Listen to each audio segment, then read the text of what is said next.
औज़ुबिल्लाहिमिनश्शैतानिर्रजीम बिस्मिल्लाहिर्रहमानिर्रहीम। आज हम गैसेस एक्सचेंज के पास पेपर करने जा रहे हैं जो कि ऑल इन वन डिस्कशन है। इस डिस्कशन के बाद मैं आपको चैलेंज करता हूँ कि ना किसी ने इस तरह की डिस्कशन पास पेपर पर नहीं दी होगी। ठीक है, इस डिस्कशन के बाद कोई भी ऐसा क्वेश्चन नहीं होगा पेपर में जो आपको ना आता हो। इतने टफेस्ट कंसेप्ट को सिंप्लीफाई करके बताना शायद ही किसी ने बताया हो। ठीक है, तो क्वेश्चन नंबर 1 से स्टार्ट करते हैं। One carbon dioxide pressure increase the capacity of haemoglobin to hold oxygen. Question में वो पूछ रहा है कि कार्बन डाइऑक्साइड का प्रेशर इंक्रीज अगर कर दिया जाए तो हीमोग्लोबिन की जो कैपेसिटी है ऑक्सीजन को होल्ड करने की, उस पर क्या इफ़ेक्ट पड़ेगा। तो 4 चीज़ें आपको याद रखनी चाहिए कि ऑक्सीजन कैपेसिटी 2 चीज़ों के डायरेक्टली रिलेटेड है। एक है पीएच और दूसरा है ऑक्सीजन का पार्शियल प्रेशर। ये चीज़ याद रखनी चाहिए। दूसरी चीज़, ऑक्सीजन कैपेसिटी 2 चीज़ों के इन्वर्सली रिलेटेड है। एक है टेम्परेचर, ठीक है, दूसरा कार्बन डाइऑक्साइड का पार्शियल प्रेशर। क्वेश्चन में वो कह रहा है कि कार्बन डाइऑक्साइड का पार्शियल प्रेशर इंक्रीज हुआ है तो ऑक्सीजन कैपेसिटी कार्बन डाइऑक्साइड के पार्शियल प्रेशर के इन्वर्सली है। एक इंक्रीज होगा तो दूसरा डिक्रीज होगा। कार्बन डाइऑक्साइड का पार्शियल प्रेशर इंक्रीज हुआ है ना, तो capacity of haemoglobin to hold oxygen क्या होगी, डिक्रीज होगी। तो उसका correct answer beta will be the right answer. Question number 2, most of the carbon dioxide is carried in the blood in the form of. तो majority में जो carbon dioxide blood में transport होती है वो बी कार्बोनेट आयन की शक्ल में ट्रांसपोर्ट होती है। तो उसका correct answer alpha will be the right answer. पूछ ले कितनी परसेंट, तो 70% जो कार्बन डाइऑक्साइड है वो बी कार्बोनेट आयन की शक्ल में ट्रांसपोर्ट होती है। ब्लड प्लाज्मा प्रोटीन की शक्ल में 7% की शक्ल जो ट्रांसपोर्ट होती है। ठीक है, 7% जो कार्बन डाइऑक्साइड है ना वो ब्लड प्लाज्मा प्रोटीन की शक्ल में ट्रांसपोर्ट होती है। कार्बोक्सी हीमोग्लोबिन क्या होती है, जब कार्बन डाइऑक्साइड हीमोग्लोबिन के साथ मिल जाए तो उसको कार्बोक्सी हीमोग्लोबिन कहते हैं। इसकी शक्ल में कार्बन डाइऑक्साइड 10 to 20% ट्रांसपोर्ट होती है। ठीक है, question number 3, the respiratory pigment which has much higher affinity to combine with oxygen. अब इस क्वेश्चन में जो की पॉइंट हैं वो देख लेते हैं। पहला है रेस्पिरेटरी पिगमेंट, ये एक की पॉइंट है। तो ऑप्शन जो बी में दिया हुआ ग्लोबुलिन, ये रिस्पिरेटरी पिगमेंट नहीं है, तो ये तो वैसे रॉन्ग हो गया। ठीक है, बाकी 3 ऑप्शन बचे। फिर इन तीनों को देखने के लिए आगे स्टेटमेंट पढ़ें। Which has much higher affinity to combine with oxygen. तो सबसे ज़्यादा जो एफिनिटी होती है ऑक्सीजन के साथ कंबाइन करने की, ये है की पॉइंट हायर एफिनिटी, वो मायोग्लोबिन की होती है। तो alpha will be the right answer. ठीक है, पूछ ले ऑक्सीजन को स्टोर करने की या higher affinity to combine with oxygen, तो वो कौन है, वो है मायोग्लोबिन। पूछ ले ऑक्सीजन को ट्रांसपोर्ट करने में सबसे ज़्यादा एबिलिटी कौन रखता है, फिर हीमोग्लोबिन लगाना है। हीमोसियानिन ये रिस्पिरेटरी पिगमेंट होता है मोलस्क में, जो रिस्पिरेशन में इन्वॉल्व होता है, गैसेस एक्सचेंज। ठीक है, क्वेश्चन नंबर 4, क्वेश्चन नंबर 4 की तरफ चलते हैं। क्वेश्चन नंबर 4 में पूछ रहा है which one of the following act as the functional unit of lungs. तो मेन की पॉइंट है फंक्शनल यूनिट। तो लंग्स का जो फंक्शनल यूनिट होता है उसको क्या कहते हैं, एयर सैक। तो alpha will be the right answer. पूछ ले स्टेटमेंट यही हो, बस फंक्शनल की जगह वो लिख दे स्ट्रक्चरल यूनिट ऑफ लंग्स, तो फिर उसका करेक्ट आंसर एल्वेओलाई होगा। ठीक है, बाकी ऑप्शन जो दिए हुए हैं वो भी देख लेते हैं। ट्रैकिया ये विंड पाइप है, ठीक है, जो ब्रीथिंग में इन्वॉल्व होता है। लेरिंग्स इसको वॉइस बॉक्स कहते हैं, ये वॉइस प्रोडक्शन में इन्वॉल्व होता है। ठीक है, ब्रोंक्यूल ये भी ब्रीथिंग में इन्वॉल्व है। क्वेश्चन नंबर 5, क्वेश्चन नंबर 5 क्या कह रहा है, expiration in human being is carried out by. कि वो पूछ रहा है कि एक्सपायरेशन की कौन सी करेक्टर है। First option construction of lungs, ये नहीं है, तो ये नहीं है। क्या होना चाहिए था, रिलैक्सेशन ऑफ लंग्स होना चाहिए था। बी में दिया हुआ है कंट्रक्शन ऑफ इंटरकोस्टल मेम्ब्रेन, ये भी नहीं है।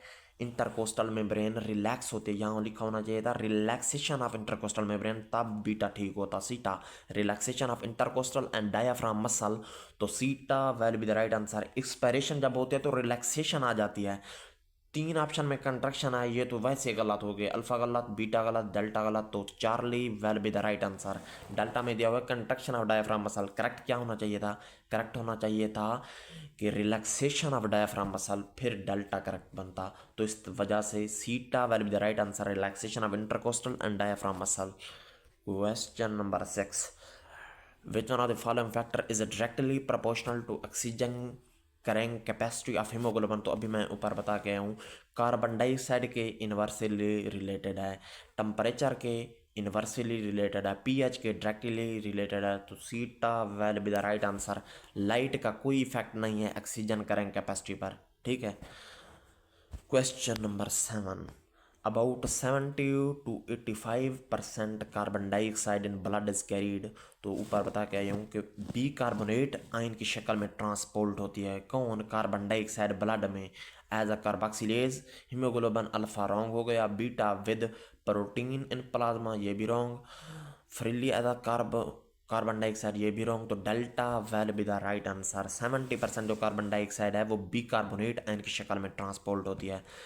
Question number 8, breathing consist of. तो ब्रीथिंग के दो फेजेस होते हैं, एक इंस्पायरेशन और दूसरा एक्सपायरेशन, तो delta will be the right answer. Question number 9, carboxy haemoglobin is formed when CO2 is combine with. तो ये तो पता है पढ़ा के, कार्बोक्सी हीमोग्लोबिन तब बनती है जब कार्बन डाइऑक्साइड हीमोग्लोबिन के साथ अटैच होती है। तो याद रखना है, कार्बन डाइऑक्साइड हीमोग्लोबिन के किस पार्ट के साथ अटैच होगी तो कार्बोक्सी हीमोग्लोबिन बनेगा? वो अमाइनो पार्ट के साथ, यानी प्रोटीन पार्ट के साथ। तो इसका correct answer alpha will be the right answer. यही क्वेश्चन अगर वो ऑक्सीजन के साथ पूछ ले कि ऑक्सीजन हीमोग्लोबिन के कौन से पार्ट के साथ अटैच होती है, तो वो हीम पोर्शन के साथ, तो फिर उसका सीटा राइट आंसर बनेगा, ठीक है। हीम पोर्शन में भी वो आयरन पोर्शन के साथ, ठीक है, आयरन पार्ट ऑफ हीमोग्लोबिन। तो क्वेश्चन की स्टेटमेंट को जैसे भी मैनिपुलेट करें, आपको कंसेप्ट क्लियर होना चाहिए। क्वेश्चन नंबर 10, क्वेश्चन नंबर 10 में पूछ रहा है, respiratory tubule are term as bronchiole when they ten the diameter of. तो रिस्पिरेटरी ट्यूब्यूल को ब्रोंक्यूल कब कहेंगे? जब इनका डायमीटर किस हद तक कम हो जाए, तो 1 मिलीमीटर तक अगर इसका डायमीटर हो जाए तो रिस्पिरेटरी ट्यूब्यूल को ब्रोंक्यूल का नाम देंगे। तो उसका correct answer zeta will be the right answer. Question number 11, label the part Y in the following diagram. तो ये क्या है पूछ रहा है, ये क्या है? अल्फा में पूछ रहा है कि ये प्लूरा है, प्लूरा होते हैं डब्बा मेम्ब्रेन, ये प्लूरा नहीं है, तो इस वजह ये रॉन्ग ऑप्शन, प्लूरा ये नहीं है। अगर ये पूछ लेता कि ये मेम्ब्रेन और ये मेम्ब्रेन ये दोनों क्या हैं, तो ये फिर प्लूरा होती। बीटा डायाफ्राम, हाँ ये डायाफ्राम है, क्योंकि जो शीट होती है ना लंग्स, ये चेस्ट कैविटी की शीट है या चेस्ट कैविटी का फ्लोर है, तो इस वजह से इसको डायाफ्राम कहेंगे। तो beta will be the right answer. ये सारी या चेस्ट कैविटी, ठीक है। तो सी ऑप्शन इस वजह से रॉन्ग, ये सारी उसने सारी तो नहीं पूछी। इंटरकोस्टल मसल तो रिब्स के साथ अटैच होते हैं, मसल भी नहीं दिए हुए, तो डेल्टा भी रॉन्ग। प्लूरा क्यों नहीं हो सकता? प्लूरा उस वक्त होता अगर डब्बा मेम्ब्रेना को मेंशन करता, तब प्लूरा होता।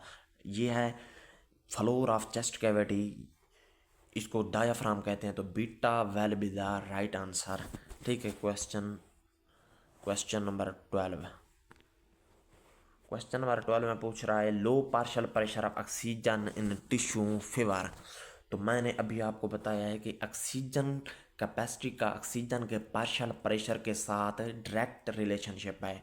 जब ऑक्सीजन का पार्शियल प्रेशर लो होगा तो साफ ज़ाहिर है जो की बेंडिंग कैपेसिटी होगी हीमोग्लोबिन के साथ वो डिक्रीज हो जाएगी, और ऑक्सीजन हीमोग्लोबिन से अटैचमेंट छोड़ देगी, यानी रिलीज हो जाएगी। तो इसका करेक्ट आंसर क्या बनेगा? डिसोसिएशन। तो alpha will be the right answer. Low pressure of oxygen in tissue, साफ ज़ाहिर अगर पार्शियल प्रेशर ऑक्सीजन का लो है तो जो ऑक्सीजन है वो हीमोग्लोबिन को छोड़ देगी, और जब छोड़ देगी तो वो डिसोसिएट हो जाएगी। तो alpha will be the right answer.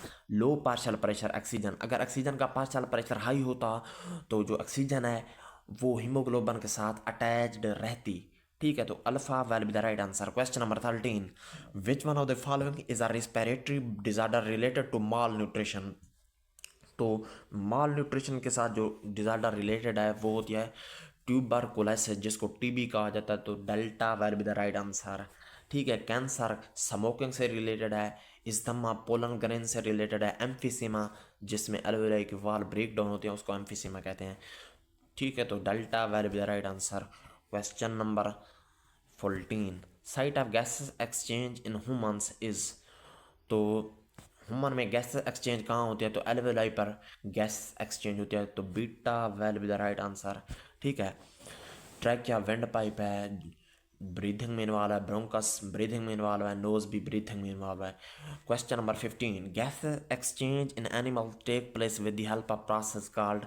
तो गैस एक्सचेंज किसके जरिए होती है, सिंपल डिफियन के जरिए गैस एक्सचेंज होती है, तो delta will be the right answer. ठीक है, question number 16, break down of thin wall of alveoli.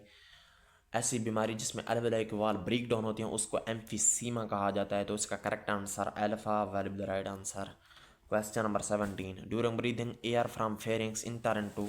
Pharynx के बाद एयर कहाँ दाखिल होती है, तो याद रखना है कि फेरिंग्स के बाद ट्रैकिया आता है, ट्रैकिया में इंटर होती है, तो delta will be the right answer. ये तरतीब याद रखनी है, फेरिंग्स के बाद ट्रैकिया में, ट्रैकिया के बाद ब्रोंकाई में, ब्रोंकाई के बाद ब्रोंक्यूल, ब्रोंक्यूल के बाद एल्वेओलाई। ठीक है, इस तरह तरतीब में पूछा हुआ क्वेश्चन, तरतीब में से पूछा हुआ क्वेश्चन। ठीक है, question number 18, which of the following statement is correct about respiratory pigments. कौन कौन से हैं रिस्पिरेटरी पिगमेंट, एक होता है मायोग्लोबिन, दूसरा होता है हीमोग्लोबिन। वो कहता है कि रिस्पिरेटरी पिगमेंट के बारे में कौन सी स्टेटमेंट करेक्ट है। ए में दिया हुआ है अल्बुमिन ग्लोबुलिन, ये तो रिस्पिरेटरी पिगमेंट भी नहीं है, तो अल्फा इस वजह से रॉन्ग हो गया। Beta, myoglobin and haemoglobin has higher affinity for nitrogen, ये तो रॉन्ग हो गया। मायोग्लोबिन और हीमोग्लोबिन दोनों की हायर एफिनिटी नहीं होती, बल्कि मायोग्लोबिन की हायर एफिनिटी होती है, होती भी किसके साथ है, ऑक्सीजन के साथ, तो बीटा इस वजह से रॉन्ग हो गया। Zeta, myoglobin has more affinity for oxygen as compare to haemoglobin, तो सीटा will be the right answer. Question, delta, cyanide and haemoglobin has low affinity for oxygen, ये रॉन्ग हो गया, दोनों की लो एफिनिटी नहीं होती, साइनाइड की हाई एफिनिटी होती है ऑक्सीजन के साथ, दोनों की लो नहीं होती, डेल्टा इस वजह से रॉन्ग, तो सीटा will be the right answer. Question number 19, gradual break down of the alveolar valve. जो मेन की पॉइंट है break down of alveolar valve, ये कौन सी बीमारी है, ये एम्फीसीमा होती है, तो delta will be the right answer. ठीक है, question number 20, the low level of surfactant produce by alveolar epithelium cause, ये एक सिंड्रोम काज करता है। सर्फेक्टेंट क्या है, सर्फेक्टेंट एक लिपोप्रोटीन मिक्सचर है, जब ये कम हो जाता है तो एक सिंड्रोम पैदा होता है, उसको रिस्पिरेटरी डिस्ट्रेस सिंड्रोम कहा जाता है, तो इसका जो करेक्ट आंसर बनता है वो सीटा will be the right answer. ठीक है, क्वेश्चन नंबर 21 में वो कह रहा है कि during inspiration the space inside the chest cavity is increase. Chest cavity की स्पेस इंक्रीज हो जाती है इंस्पायरेशन के दौरान, किसकी वजह से, ठीक है, इंक्रीज्ड प्रेशर। तो याद रखना है कि space inside chest cavity increase, इसका मतलब है वॉल्यूम इंक्रीज हो जाता है, जब वॉल्यूम इंक्रीज हो जाता है तो प्रेशर डिक्रीज हो जाएगा, तो अल्फा इस वजह से रॉन्ग, इंक्रीज प्रेशर लेकर आया, यहाँ होना चाहिए था डिक्रीज्ड प्रेशर, अल्फा इस वजह से रॉन्ग। बी में दिया हुआ है relaxation of muscle of a diaphragm, inspiration में किसी किस्म की रिलैक्सेशन नहीं होती बल्कि कंट्रक्शन होती है, तो बीटा इस वजह से रॉन्ग हो गया। C option, relaxation of external intercostal muscle, C option wrong हो गया, रिलैक्सेशन नहीं होती, अगर रिलैक्सेशन होती भी है तो इंटरनल इंटरकोस्टल मसल की होती है, एक्सटर्नल इंटरकोस्टल मसल की नहीं होती, सीटा इस वजह से रॉन्ग। एक ऑप्शन बच रहा है the construction of muscle of diaphragm, हाँ डायाफ्राम मसल कंट्रैक्ट करते हैं, रिब्स भी कंट्रैक्ट करती हैं, जिसकी वजह से प्रेशर डिक्रीज हो जाता है, वॉल्यूम इंक्रीज हो जाता है, तो इसका correct answer delta will be the right answer. Question number 22, a disease caused by gradual break down of thin wall of alveoli, तो मेन की पॉइंट है break down of wall of alveoli, तो ये कौन सी बीमारी होती है, ये होती है एम्फीसीमा, जिसमें एल्वेओलाई की वॉल ब्रेक डाउन हो जाती हैं। अब जैसे ये रिपीटेड क्वेश्चन है, जो थर्ड टाइम रिपीट हुआ है। About 70% of the carbon dioxide is carried in blood.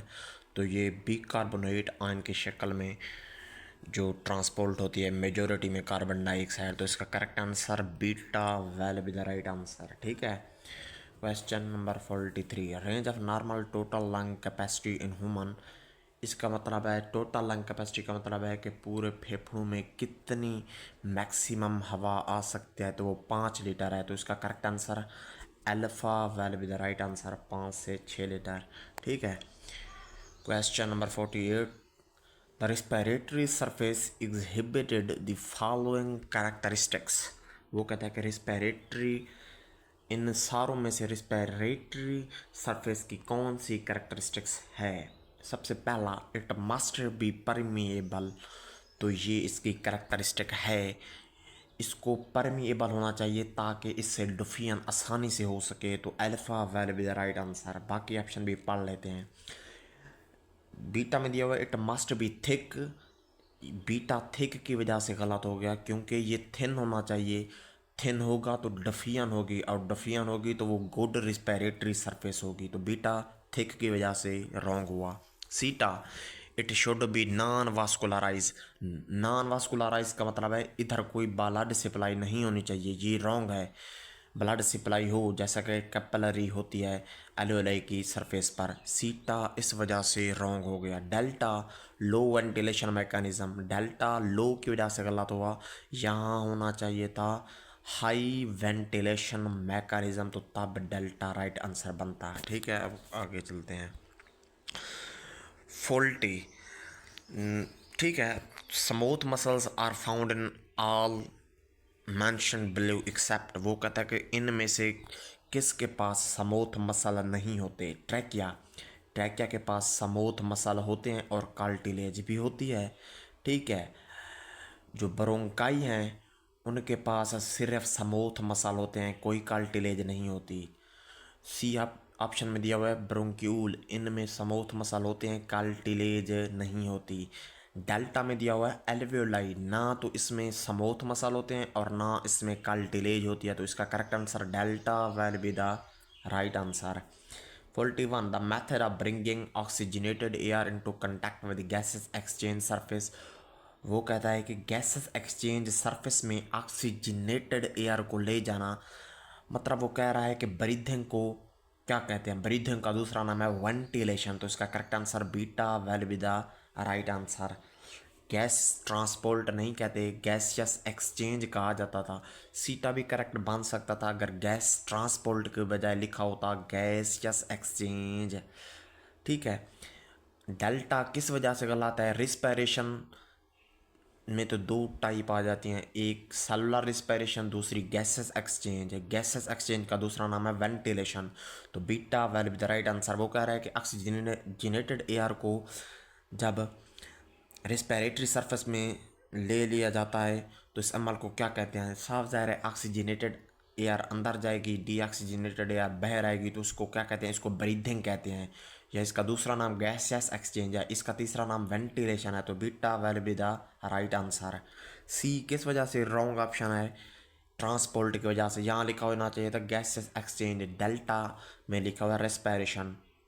ये तो बन ही नहीं सकता क्योंकि रिस्पिरेशन की तो रिस्पिरेशन में दो टाइप आ जाती हैं, सेलुलर और गैस एक्सचेंज। 2025 में एक क्वेश्चन आया है, वो ये है the primary function of the larynx. तो ऑप्शन नंबर ए में दिया हुआ है ह्यूमिडिटी ऑफ एयर, ये म्यूकस का फंक्शन है। फिल्टरिंग डस्ट, ये भी म्यूकस का फंक्शन है। गैसेस एक्सचेंज, ये एल्वेओलाई का फंक्शन है। वॉइस प्रोडक्शन, तो लैरिंक्स का जो फंक्शन है वो होता है वॉइस प्रोडक्शन। तो delta will be the right answer.